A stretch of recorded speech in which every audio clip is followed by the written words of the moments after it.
Hello everyone, welcome back to my channel. আজ আমি আপনাদেরকে যশোরী স্টিচ সেলাই দেখাবো, আর এই সেলাইটা কিভাবে করতে হয় সেটাই এখন আপনাদেরকে দেখাচ্ছি। তো এর জন্য একটা ডিজাইন এঁকে কাপড়ে ফ্রেমে বসিয়ে নিতে হবে। 3-4 তার সুতা নিতে হবে। মোটা করে সুতো নিলে সেলাইটা দেখতে খুব ভালো হয় এবং কাপড়ের সঙ্গে বসে থাকে। তো আমি 4 তার সুতো নিয়েছি। এবারে ফ্রেমের উপরে কাপড়টা রেখে সেলাই করে নিচ্ছি। আর সবসময় খেয়াল করতে হবে যে সেলাইটা যে ডিজাইনটা থাকবে ওর মধ্যে দিয়েই তুলতে হবে। তো আমি কোনো ফুল তুলিনি, আমি শুধু একটা 4 কোনা ঘরের মতো করেছি, ওটাকে আমি ভরে আপনাদেরকে দেখাচ্ছি। তো প্রথমে আমি 1 লাইন সেলাই করে নিয়েছি। আর এই সেলাইটার ফোরগুলো সব ফাঁকা এবং ফোর দুটোই সমানে সমানে হবে, একটু বড় বড় করে ফোরগুলো তুলতে হবে। এরপরে ওই ফোরের যে ফাঁকা গ্যাপটা থাকবে কাপড়ের, ওই ফোরের মধ্যে একটা ফোর উঠবে, আবার ফোরের উপরে ফাঁকা পড়বে। এইভাবে ফাঁকার উপরে ফোর, ফোরের উপরে ফাঁকা, এভাবে করে ফোরটা বসিয়ে সেলাইটা করে নিতে হবে। আর সেলাইটা ধরেন আপনি কাঁদাধারি আমি দেখিয়েছিলাম যে ফোরের মধ্যখানে ফাঁকার মধ্যখানে এইভাবে করে ফোর তুলতে হয়। আর এই যশোরী সেলাইটা হবে প্রত্যেকটা ফোরের মাঝখানে যে ফাঁকা থাকবে ওই ফাঁকায় আপনাকে ফোর তুলতে হবে, যেন সুতোটা ওই ফাঁকায় থাকে। ওইভাবে করে ফোরগুলো তুলতে হবে, তাহলে আপনার এই সেলাইটা ঘন ঘন হবে এবং ভরে থাকবে।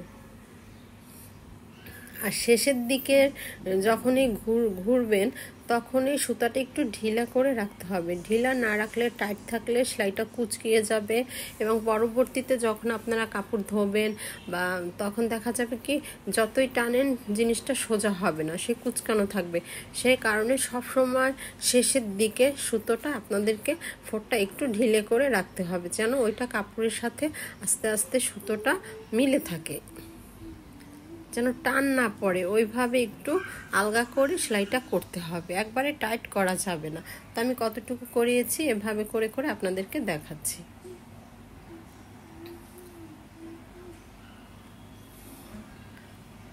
আর এই সেলাইটা করতে খুবই সহজ আর খুবই অল্প সময় অনেকটাখানি সেলাই করা যায়। তো যারা জানেন তো জানেন, আর যারা না জানেন তারা কয়েকবার দেখে নিলে এরকম শিখে ফেলতে পারবেন।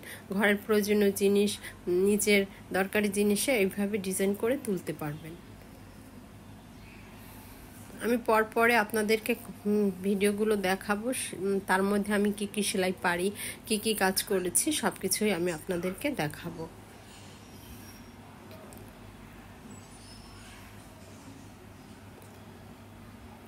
আর এই সেলাইটা দেখতেও ভালো, করতেও খুবই কম সময় লাগে। একটু মোটা সুতো দিয়ে করলে খুব ভালো হয়। আপনারা কাঁথার মধ্যেও এরকম সেলাই করতে পারেন।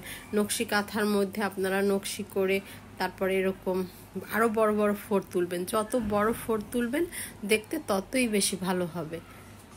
এরকম করে কাঁথা সেলাইও করতে পারবেন।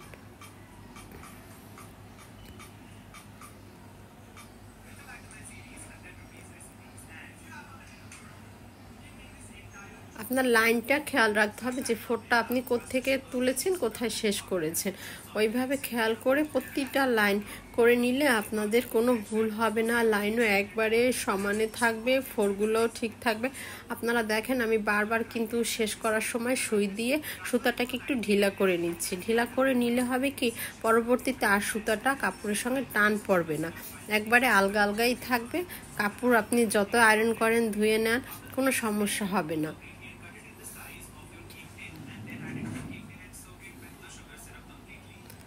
আর আমি এই সেলাই করে কি বানিয়েছি সেটাও আমি আপনাদেরকে দেখাবো।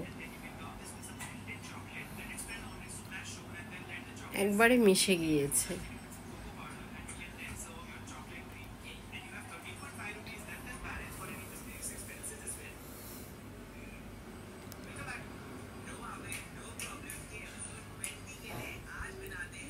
তো আপনারাও আজকেই শুরু করে দেন এরকম করে সেলাই করা, দেখবেন খুব তাড়াতাড়ি আপনারাও পেরে যাবেন।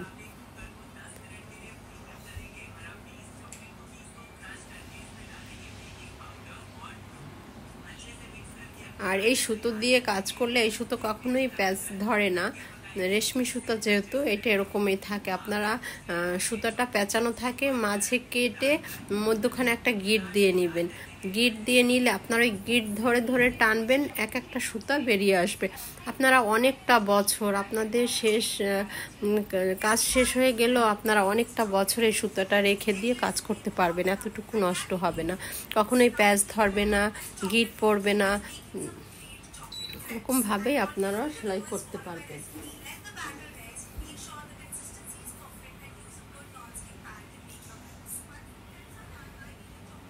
আর সুতি সুতা নিলে ওতে প্যাচ পড়ে, গিট হয়, সেলাই ওরকম ভালো হয় না, রং ওঠে, কাপড়ও নষ্ট হয়ে যায় এরকম। এই জন্য আপনারা সবসময় রেশমি সুতো দিয়েই করার চেষ্টা করবেন।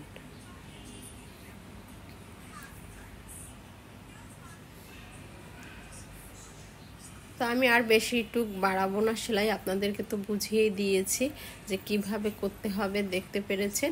তো এইভাবে করেই চেষ্টা করে যাবেন, হয়ে যাবে।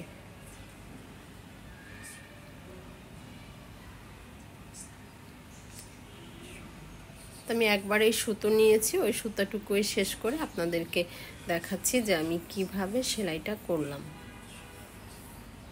সবসময় প্রথমে একতার সেলাই করে নিতে হবে, এরপরে আপনারা ওর পাশ দিয়ে দিয়ে ফোর উঠাবেন, ফাঁকায় আর সুইয়ের ফোরে, এইভাবে করে করে দেখে দেখে ফোর উঠাবেন।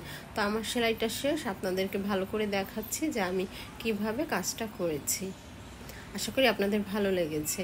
আর আমি এখন কি বানিয়েছি ওইটাও আপনাদেরকে দেখাচ্ছি, যে আমি স্নেহার জন্য একটা জামা বানিয়েছি, সেই জামাটা কিভাবে ডিজাইন করেছি, কিভাবে এই যশোরী সেলাইটা করেছি সেটা আপনাদেরকে দেখাচ্ছি।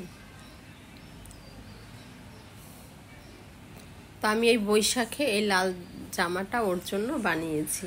আর এর মধ্যে আমি সাদা সুতো দিয়ে যশোরী স্টিচ করেছি, আর লাইনগুলো যশোরী করেছি 2 লাইন, আর 2 কালারের ফুল দিয়েছি, ফুলটাও করেছি ওরকম করে।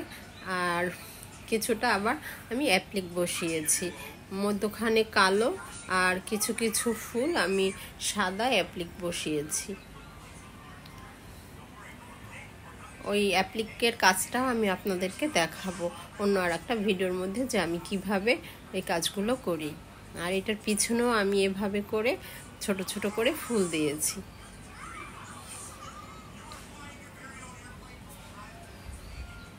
কাজ জানলে সবার জন্যই বানানো যায়, নিজের জন্য বানানো যায়। তো আমি এরকম করে মেয়ের জন্য বানিয়েছি। আশা করি আপনাদের ভালো লেগেছে।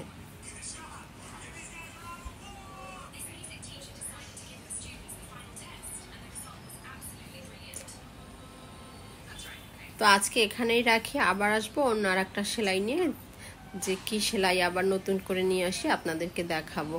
তো আজকে এই পর্যন্তই, সকলে ভালো থাকবেন, সকলকে ধন্যবাদ।